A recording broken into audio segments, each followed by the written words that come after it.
நம்முடைய திமுகவுடைய தலைமை அலுவலகம் இங்கே சென்னையில் இருக்கு, அறிவாலயம். நமக்கு ஏதாவது ஒரு பிரச்சனைனா அறிவாலயத்துக்கு போய் மனு கொடுத்து தலைவரை பார்க்க முயற்சிப்போம், இல்லை தலைமைச் செயலரை பார்ப்போம், இல்லை முதன்மை செயலரை பார்ப்போம். அதிமுகவோட தலைமை அலுவலகம் ராயப்பேட்டையில் இருக்குன்னு நம்ம நினைச்சுக்கிட்டு இருக்கோம்.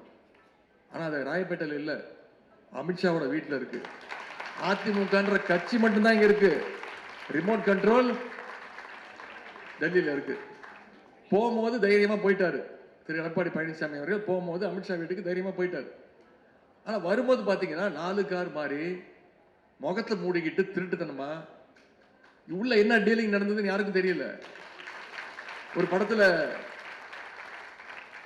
நகைச்சுவை நடிகர் வடிவேலு சொல்லுவாரு, அந்த டீலிங் எனக்கு ரொம்ப பிடிச்சிருந்துச்சு. தெரியல உங்களுக்கு, பேக்கரியை நான் வச்சுக்கிறேன்,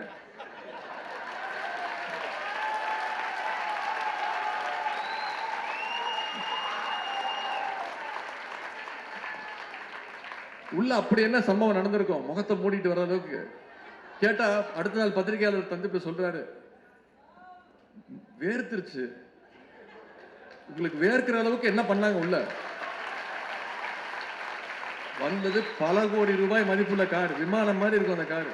அதுலயே அவருக்கு வேர்த்திருக்குன்னா நான் சொல்றேன், உங்களுக்கு முகம் வேர்க்கல, கண்ணு வேர்த்திருக்கு.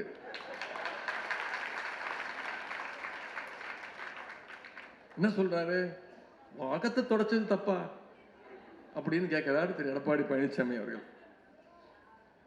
இன்னைக்கு நம்முடைய கழகத்தில் நம்ம பெருமையா சொல்றோம், கிட்டத்தட்ட 25 அணிகள் இருக்கு. இளைஞர் அணி, மகளிர் அணி, மாணவர் அணி, வழக்கறிஞர் அணி, தொண்டர் அணி, ஐடி விங், இப்படி பல அணிகள் இருக்கு.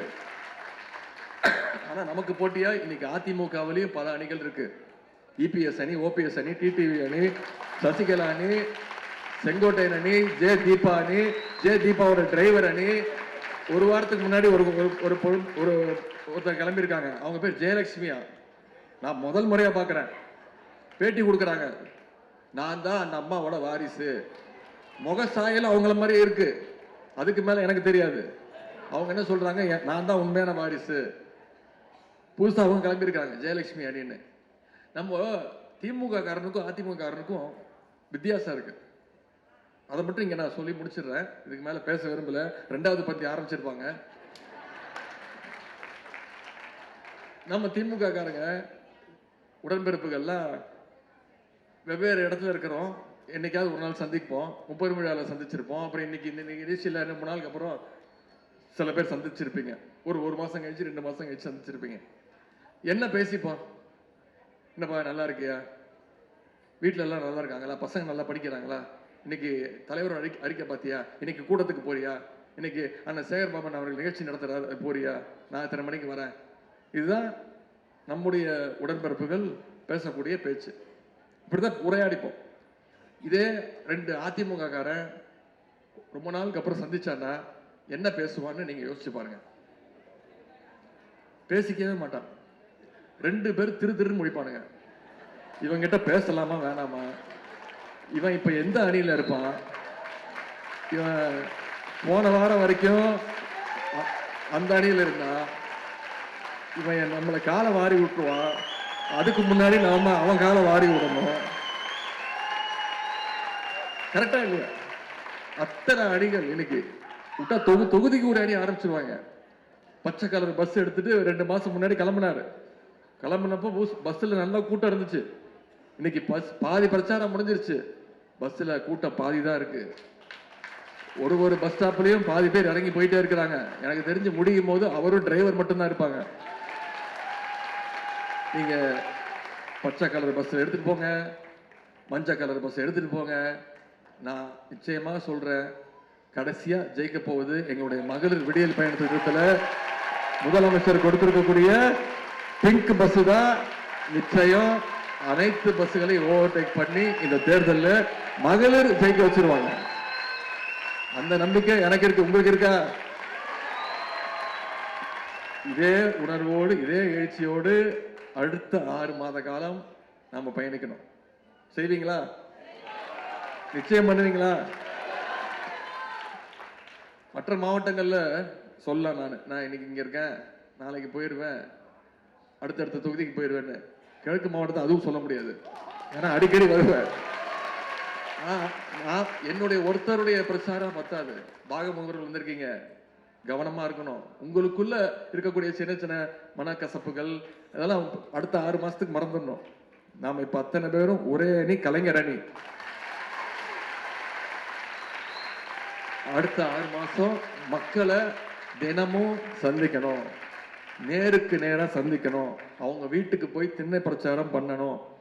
நம்ம செஞ்சிருக்கக்கூடிய சாதனை, சில கட்சிகள்லாம் இப்போ புதுசு புதுசாக வந்திருக்கு. கொள்கைனா என்னன்னு கேட்குறான், அவனுக்கு என்னன்னு தெரியல கொள்கைனா. அவங்களுக்கெல்லாம் திமுகவுடைய கொள்கையை பற்றி நீங்கள் பேசணும். இந்த மாநிலத்துடைய உரிமைக்காக, நம்முடைய தமிழ் மொழிக்காக எவ்வளவு போராட்டம் பண்ணியிருக்கிறோம், எவ்வளோ உயர் தியாகம் பண்ணியிருக்கிறோம். இதையெல்லாம் இப்போ இருக்கக்கூடிய இளைஞர்கள்ட்ட நீ கொண்டு போய் சேர்க்கணும். செய்வீங்களா? முக்கியமாக மாணவர்கள் மாணவிகள்கிட்ட பேசணும். ஏன்னா அவங்க தான் எந்த கொள்கையும் இல்லாமல் ஏதோ வந்தோம் விசில் அடித்தோம் அப்படின்னு கிளம்புற மாதிரி இருக்காங்க. நாம வெறும் விசில் அடிக்கிறதுக்காக கூட்டின கூட்டம் கிடையாது, கை தட்டுறதுக்காக கூட்டம் கிடையாது. இது கொள்கை கூட்டம்.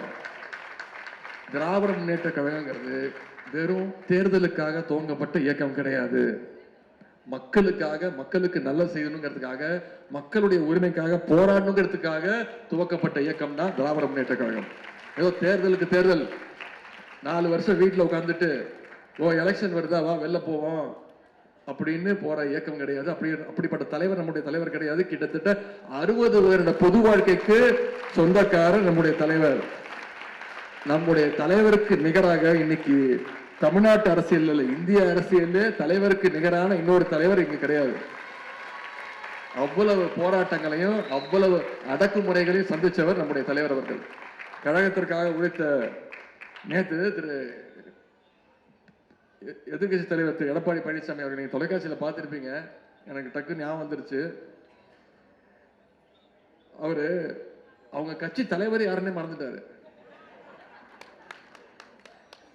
திரு எம்ஜிஆர் முகமே அவருக்கு மறந்துருச்சு.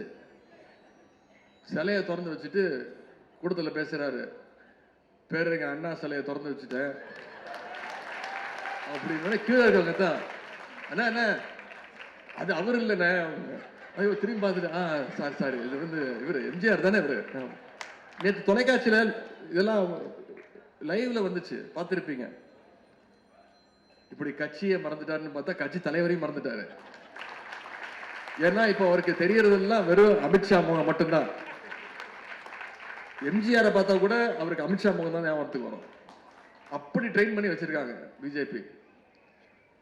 கழகத்திற்காக உழைத்த மூத்த முன்னோடிகள் வந்திருக்கிறீங்க. உங்களை எல்லாம் பார்க்கும்போது எனக்கு மிக மிக பெருமை. இந்த மாதிரி ஒரு நிகழ்ச்சி அந்த சேகர் பாபா நடத்தி உங்களை எல்லாம் சந்திப்பதற்கான அந்த வாய்ப்பு கொடுத்ததுக்கு நான் சேகர் பாபா அவர்களுக்கு மீண்டும் மீண்டும் என்னுடைய நன்றியை நான் தெரிஞ்சுக்கிறேன், சொல்லிக்கிறேன். அடிக்கடி சொல்லுவேன் ஒரு விஷயத்த, உங்களை மாதிரி கழகத்திற்காக உழைத்த முன்னோடிகளை பார்க்கும்போது எனக்கு ரொம்ப பெருமையா இருக்கும். ஏன்னா மற்ற எந்த இயக்கத்திலும் இந்த மாதிரி கழகத்திற்காக உழைத்த மூத்த முன்னோடிகள் எல்லாம் அழைச்சு கௌரவிக்க அந்த மாதிரி சரித்திரமே கிடையாது. திமுக மட்டும்தான் இது நடக்கும். நான் தமிழ்நாடு முழுக்க செஞ்சிருக்கேன், பண்ணியிருக்கேன், தலைவரும் பண்ணியிருக்காரு. உங்களை பார்த்தா பெருமையா இருக்கும், அதே நேரத்தில் பொறாமையாகவும் இருக்கும். பெருமை என்ன, உங்களுடைய வரலாறு. நீங்க தான் கலைஞர். நீங்க இல்லாம கலைஞர் கிடையாது, நீங்க இல்லாம திமுக கிடையாது, நீங்க இல்லாம நம்முடைய தலைவர் கிடையாது, நீங்க இல்லாம இந்த திராவிட மாடல் அரசுன்னு பெருமையா சொல்றோம்ல அந்த ஆட்சி கிடையாது. அதற்கு காரணமே நீங்க தான்.